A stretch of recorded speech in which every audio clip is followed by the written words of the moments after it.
किसी ने कहा है शब्द बहुत महत्वपूर्ण होते हैं और अक्सर अनपेक्षित परिणाम दे सकते हैं। और आजकल की दुनिया में ये बात कितनी सही लगती है ना? खासकर जब हम अमेरिका और रूस के बीच बढ़ते तनाव को देखते हैं।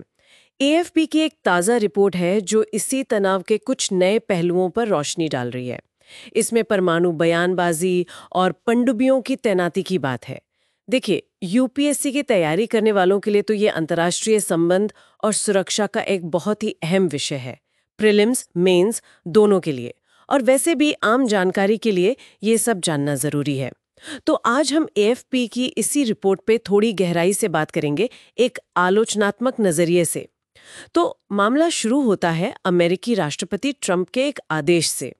रिपोर्ट कहती है कि उन्होंने दिमित्री मेदवेदेव के कुछ बयानों के जवाब में 2 पनडुब्बियों को रूस के नजदीक तैनात करने का हुक्म दिया है। हालांकि अभी ये साफ नहीं है कि ये पनडुब्बियां मतलब परमाणु ऊर्जा वाली हैं या परमाणु हथियार वाली, और लोकेशन भी गुप्त है। अब देखिए, यहीं पर पनडुब्बियों का जो सामरिक महत्व है वो सामने आता है। ये असल में परमाणु त्रय, जिसे न्यूक्लियर ट्रायड कहते हैं, उसका एक अहम हिस्सा है। मतलब जमीन, हवा और पानी तीनों से परमाणु हमला करने की क्षमता। अच्छा, न्यूक्लियर ट्रायड। हाँ, बिल्कुल। और दिलचस्प बात यह है कि एक रूसी ड्यूमा सदस्य हैं, विक्टर वोदोलात्स्की। उन्होंने इस पर कहा कि भाई, रूस के पास तो पहले से ही अमेरिका से ज्यादा पनडुब्बियां हैं समुद्र में। क्या सच में? हाँ, उनका दावा है। और ये भी कि ट्रंप ने जो पनडुब्बियां भेजी हैं वो तो पहले से ही उनके निशाने पर हैं। तो रूस को अलग से कोई जवाब देने की जरूरत ही नहीं है। लेकिन इस दावे में कितनी सच्चाई है?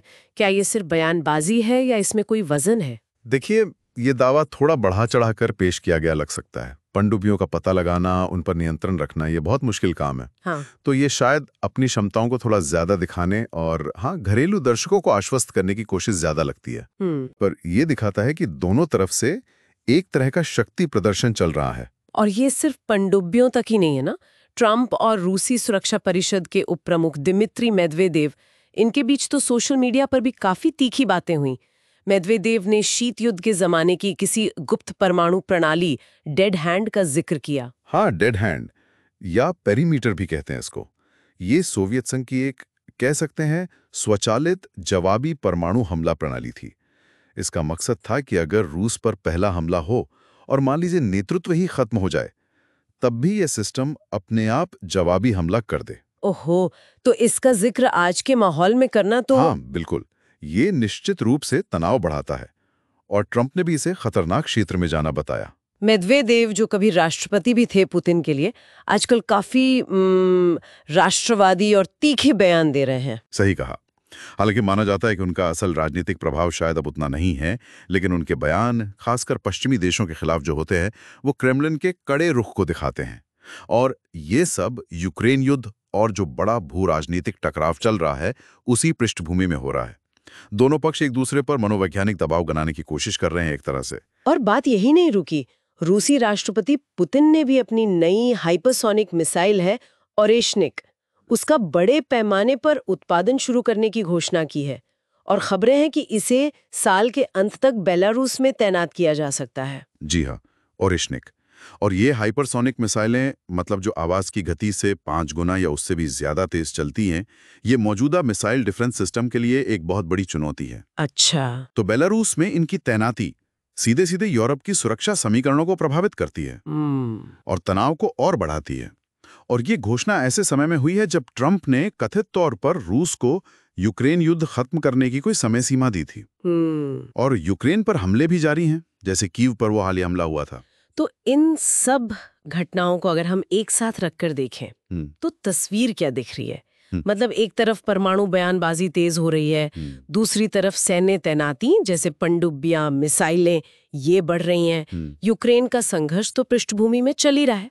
और सबसे चिंता की बात शायद ये है कि ये शब्दों की जंग अब जमीनी कार्रवाइयों में बदलने का खतरा बढ़ गया है। क्या ऐसा कह सकते हैं? बिल्कुल, यही मुख्य चिंता है। और ये स्थिति एक बहुत जरूरी सवाल भी उठाती है। देखिए, शीत युद्ध के दौर में भी तनाव बहुत था, लेकिन तब भी तनाव कम करने और गलतफहमी से बचने के लिए कुछ चैनल थे, कुछ समझौते थे, चाहे वो अधूरे ही क्यों न रहे हों। आज जब बयानबाजी इतनी सार्वजनिक और तीखी है और सैन्य प्रदर्शन इतने खुले तौर पर हो रहे हैं, तो क्या वैसे ही प्रभावी तंत्र मौजूद हैं जो किसी अनजाने में बढ़ते तनाव या गलत अनुमान को रोक सकें? ये ऐसा सवाल है जिस पर श्रोताओं को सोचना चाहिए। हाँ, और खासकर यूपीएससी एस्पिरेंट्स के लिए ये पूरा घटनाक्रम, मतलब अंतर्राष्ट्रीय संबंधों, शक्ति संतुलन और सुरक्षा अध्ययन के नजरिए से बहुत महत्वपूर्ण है। मेंस के उत्तरों में विश्लेषण के लिए अच्छे पॉइंट्स मिल सकते हैं यहाँ से।